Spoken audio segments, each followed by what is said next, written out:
Salut à tous la team Sora, on se retrouve pour une nouvelle vidéo où on va faire un petit bilan de ma dernière Game Week, donc sur la première ligue cette semaine. On va regarder un peu mes derniers achats et je vais vous partager un peu mes compositions pour ce week-end où j'ai un peu galéré. Je sais pas trop sur quelle stratégie partir, donc je vous partage ça.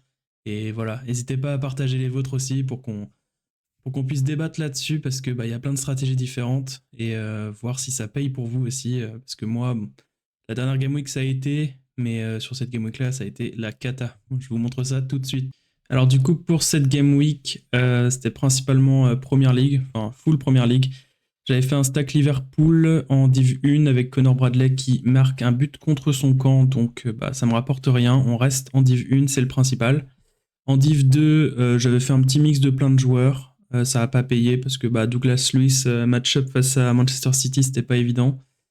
Et derrière, ça n'a pas scoré assez. Un choix du capitaine, 97 en tout, c'était pas fou. Mais on reste aussi en Div 2. Donc, on prend. Et la Classic Season, là, c'était juste un petit kiff de mettre une line-up. Je pensais qu'il y aurait un peu de turnover, mais Watkins out, Endo out, Tsimikas n'a pas joué, McTominay est rentré, mais bon, ça a pas trop compté. Et Matsell, 54. Donc bon, relégué pour cette équipe, beaucoup trop de mauvais choix. Et la championne, le nom ne veut rien dire ici, hein, c'est pour mes prochaines Game Week, enfin pour la prochaine Game Week que j'avais mis ça. Mais en tout cas, j'avais fait une petite équipe, mais Diogo Dalot, là, Diogo Dalot, je sais pas trop comment on dit, mais il a provoqué un penalty à la dernière minute, enfin en fin de match, donc bon. Catastrophe, mais équipe sécurisée. Donc tant pis pour cette Game Week, on va repartir de l'avant. Et pour repartir de l'avant, j'ai fait un peu de FOMO. FOMO notamment sur deux gardiens. Donc Yann Diouf de Reims qui joue contre Nice ce week-end à domicile. Je l'ai acheté, voilà, c'est complètement un FOMO pour jouer la Cap 240. Et Kevin Trapp pour ajouter une équipe en championne. Sinon, à part ça, les derniers jours, j'ai acheté Leon Bailey pour remplacer la blessure de Watkins et Mavropanos pour avoir un défenseur en plus dans ma champion. Donc on peut maintenant passer à la Game Week qui arrive. Donc Game Week qui arrive avec une stratégie donc toujours d'essayer de farmer au maximum le cash en in-season. Donc avec en Div 1, j'ai pas mis le stack Liverpool parce qu'ils ont un déplacement important à Manchester United. Donc je suis parti sur Pickford en gardien parce que contre Burnley, ça peut clairement faire un CS. Pas mal de joueurs de Aston Villa, notamment avec John McGinn qui revient de suspension. Match-up assez favorable contre Brentford, même si on ne sait jamais ce qui peut se passer. Et Mavropanos en défense avec West Ham. Donc, cette équipe-là, ça peut peut-être le faire. C'est pas assuré à 100%, mais bon, on va essayer d'avoir le maximum de points. Et la deuxième en in-season, c'est l'équipe des Reds qui joue contre Manchester United. Sachant que j'ai pris le risque d'aligner Robertson, qui est de retour de blessure, mais qui a joué hier. Il a joué 30 minutes, il a délivré une passe décisive. Donc je pense qu'il peut être titulaire. Et si jamais, il rentrera et il marquera un triplé, bien sûr. Et en Classic Season, donc une aussi pas mal basée sur Liverpool, sachant que j'ai aligné aussi Fabianski parce que Areola est encore out pour cette Game Week. Donc on tente quelque chose, on va essayer de farmer des box en Div 1. Et en Div 2, là c'est un peu n'importe quoi, c'est ce qui me restait. Ward Prowse n'est pas sûr d'être titulaire. Lewis Dunk joue contre Arsenal, Matsell joue contre Tottenham, et les deux Mancuniens jouent contre Liverpool, donc ça risque de pas rapporter grand chose cette équipe. Mais bon, on aligne. Ensuite, en Champion, les Rennais en in-season, ça va être un match compliqué contre Monaco, mais j'ai mis ceux qui pouvaient performer le plus, selon moi.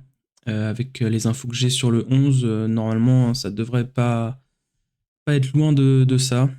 Et en Classic Season, j'ai aligné Santa Maria à la place de Truffert au cas où. Mais voilà. Si Rennes fait une belle perf, il y aura une belle perf. Sinon, ce sera catastrophique des deux côtés. Tant pis. Et j'ai une autre Classic in Season, donc avec Kevin Trapp au goal. Et pareil, des Rennais qui me restaient, puisque avec les deux collections des 2 dernières années, il me reste pas mal de Rennais à aligner. Et la Classic Season Division 5 va rester en Division 5 puisque Gauthier Gallon est DNP, hein, il est remplaçant de Mandanda. Et derrière, bah, c'est juste histoire de pourquoi pas farmer des box, mais bon, j'y crois moyen. Ensuite, en contender, j'ai un stack Guingamp que j'ai acheté il y a 3 semaines. Je l'avais mis en division 4 Classic Season la semaine dernière. Il avait pas mal perf, il m'avait rapporté une T4 et 3 box, 3 level up. Mais je le mets en div 3 cette fois-ci, donc en Classic Season pour pareil essayer de farmer les box avec le match-up, ça peut être intéressant. La U23, elle est pas mal basée sur les Rennais. J'ai misé sur le retour de Enzo Lefebvre qui revient d'une longue blessure dans le 11 avec mes autres Rennais et Alemdar qui joue contre Auxerre. Ça va être compliqué. Il a eu 2 erreurs lead to goal le week-end dernier. J'espère qu'il en aura moins contre Auxerre, même si ça va être un match très disputé, je pense. Et mes 2 dernières équipes, donc ça va faire à peu près 12 équipes en tout, dont 10 qui sont vraiment potables, on va dire. Parce que là, la Cap 270, c'est clairement un dépôt de joueurs qui ne servent pas, mais j'aime bien aligner tous mes joueurs. Et je vais éviter de FOMO un autre gardien, parce que j'ai pas envie de réinjecter. Du coup, là, c'est vraiment une équipe histoire 2. Et la Cap 240 qui est un peu plus intéressante, avec Diouf en gardien contre Nice.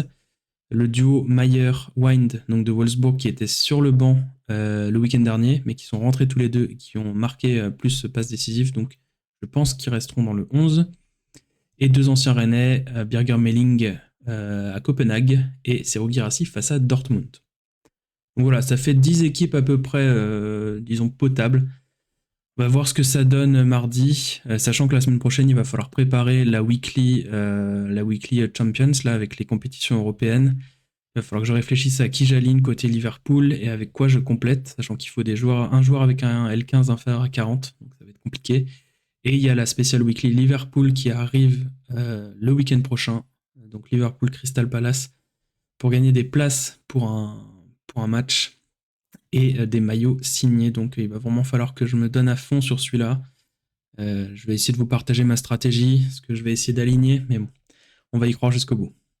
En tout cas, bon courage à vous pour vos stratégies. Bon courage pour cette Game Week, en espérant que vous n'ayez pas trop de DNP et que vous puissiez farmer un maximum de rewards et un maximum de box. En tout cas, c'est ce que je vous souhaite. Et bien, sur ce, bon week-end à tous et on se voit sûrement ce week-end ou mardi. Ciao!